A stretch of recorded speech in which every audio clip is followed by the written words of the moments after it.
Uchinchi qanotim sultonimni olib qayerlarga uchib ketyapman a?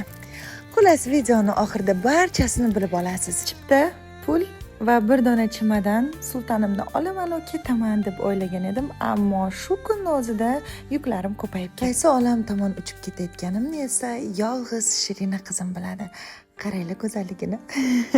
Sultonim bor yo'q 15 kunlik chaqaloq edi. O'z kasbimga, faoliyatimga, jonli darslar, qabullar, xullas ishga chiqib ketganman va mana shu tuyg'u meni ozgina 9 oy davomida qiynagan edi. Farzandimni sog'ingan, ko'rgim kelgan vaqtida u bilan bo'la olmadim.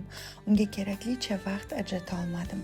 Shu bois uni ayrim taraflarini, fe'l-atvorini, qiliqlarini, harakatlarini o'rganish maqsadida farzandimga yanada yaqin bo'lish maqsadida ushbu qarorni qabul qildim. Har doim o'zim bilan safarga olib chiqsam, ish faoliyatim bilan bog'liq jarayonlarga kirishib ketaman va yana farzandim dadamni qo'lida qoladi.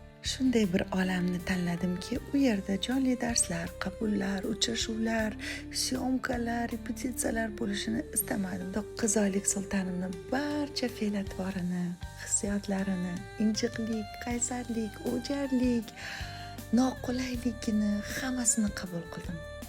Bu safar men va bolajonim bo'lamiz. Va bizni 7 soatlik parvoz kutyapti. O'zimga va farzandimga bir-birimizni yaxshilab o'rganib olishimiz uchun barcha qulayliklar yaratishga harakat qildim. Biz bilan birga esa meni opam va akam bo'ladi. Videoni diqqat va e'tibor bilan kuzatgan har biringiz qaysi davlatga uchib ketganimni aniq bilasiz. O'zbekistonim, Surxon qizing seni oz muddatga tark etyapti. Qani ketdik? Qaysi davlatga uchib ketyapman? Yozib qoldiring-chi.